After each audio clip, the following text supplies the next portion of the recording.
Hello friends, एक और नई कहानी के साथ। दादाजी से कहा करती थी कि जिंदगी में एक यार तो होना ही चाहिए। सुनते ही दादाजी बिदक जाया करते थे। किस लिए? वे चिढ़कर पूछते। अपने सुख दुख साझा करने के लिए, दादी का जवाब होता, जिसे सुनकर दादाजी और भी अधिक भड़क जाते। क्यों? घर परिवार, माता पिता, भाई बहन, पति, सहेलियां काफी नहीं है जो यार की कमी खल रही है? भले घर की औरतें इस तरह की बातें करती कभी देखी नहीं हूँ। ये यार तो यार होना चाहिए, दादाजी देर तक बड़बड़ाते रहते। यह अलग बात थी कि दादी को उस बड़बड़ाहट से कोई खास ही फर्क नहीं पड़ता था। वे मंद मंद मुस्कुराती रहती। मैं अक्सर सोचा करती कि हमेशा सखी सहेली और देवरानी जिठानी से घिरी रहने वाली दादी का ऐसा कौन सा सुख दुख होता होगा, इसे साझा करने के लिए उन्हें किसी यार की जरूरत महसूस होती है। दादी, आपकी इतनी सारी सहेलियां हैं, यार क्या इनसे अलग होता है? एक दिन मैंने दादी से पूछा तो दादी अपनी आदत के अनुसार हंस दी। फिर मुझे एक कहानी सुनाने लगी। मान ले तुझे कुछ पैसों की जरूरत है। तूने अपने बहुत से दोस्तों से मदद मांगी। कुछ ने सुनते ही बहाना बनाकर तुझे टाल दिया। ऐसे लोगों को जान पहचान वाला कहते हैं। कुछ ने बहुत सोचा और हिसाब लगा कर देखा कि कहीं उधार की रकम डूब तो नहीं जाएगी। आश्वस्त होने के बाद तुझे समय सीमा में बांध कर मांगी गई रकम का कुछ हिस्सा देकर तेरी मदद के लिए जो तैयार हो जाते हैं, उन्हें मित्र कहते हैं।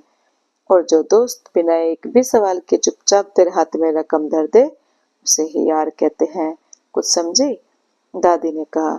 जी समझी। यही कि जो दोस्त आपसे सवाल जवाब ना करे, आपको व्यर्थ सलाह मशवरा ना दे और हर समय आपके साथ खड़ा रहे, वही आपका यार है ना?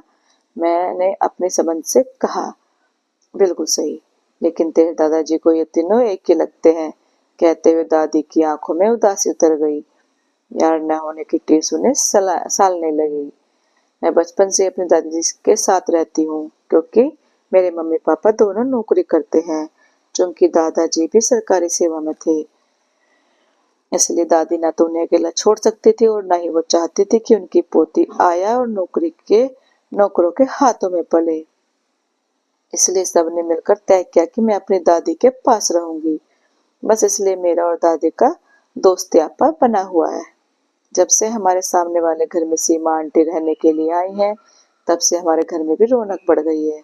सीमा आंटी है ही इतनी मस्त मौला, जिधर से निकलती है हंसी के अनार फोड़ती जाती हैं। चूंकि हमारे घर में आमने सामने है, इसलिए इन अनारों की रोशनी सबसे ज्यादा हमारे घर पर होती है। सीमा आंटी शायद कहीं नौकरी करती हैं। आंटी को गप्पे मारने का बहुत शौक है। ऑफिस से आने के बाद वे शाम ढलने तक दादाजी के साथ गप्पे मारती रहती हैं। दादी कहीं इधर उधर गई भी हो तो कोई भी उन्हें खास फर्क नहीं पड़ता। चाय कॉफी के दौर में डूबी वे दादाजी के साथ ही देर तक गप्पे आती रहती हैं। मैंने कई बार नोटिस किया है कि जब दादाजी अकेले होते हैं, तब शिवा आंटी के ठहाकों में गूंज अधिक होती है। उस समय दादाजी के चेहरों पर भी ललाई बढ़ जाती है। पिछले कुछ दिनों से तो तीनों का बाहर आना जाना भी साथ होने लगा है। जब से सीमा आंटी हमारी जिंदगी का हिस्सा बनी है, तब से दादाजी दादी जी के प्रति जरा नरम हो गए हैं। आजकल वे दादी के स्तर पर बहस भी नहीं करते कि जिंदगी में यार होना चाहिए कि नहीं, लेकिन हाँ, खुलकर इसकी वकालत तो अब भी नहीं करते। आपको नहीं लगता कि सीमा आंटी दादाजी से ज्यादा ही इंटरेस्ट होने लगी हैं? एक दिन मैंने दादी को छेड़ा। दादी हंस दी और बोली, शायद इसी से उन्हें जिंदगी में यार की अहमियत समझ में आ जाए। दादी की सहजता मुझे आश्चर्य में डाल रही थी। आपको जलन नहीं होती? मैंने पूछा।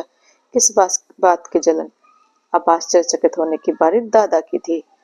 अरे, आप उनकी पत्नी हो, आपके पति के साथ कोई और समय बिता रहा है, आपको इस बात की जलन होनी चाहिए। और क्या? मैंने अपनी बात साफ की। तो क्या हुआ यार, कहाँ पति या पत्नी के अधिकारों का अतिक्रमण करता है?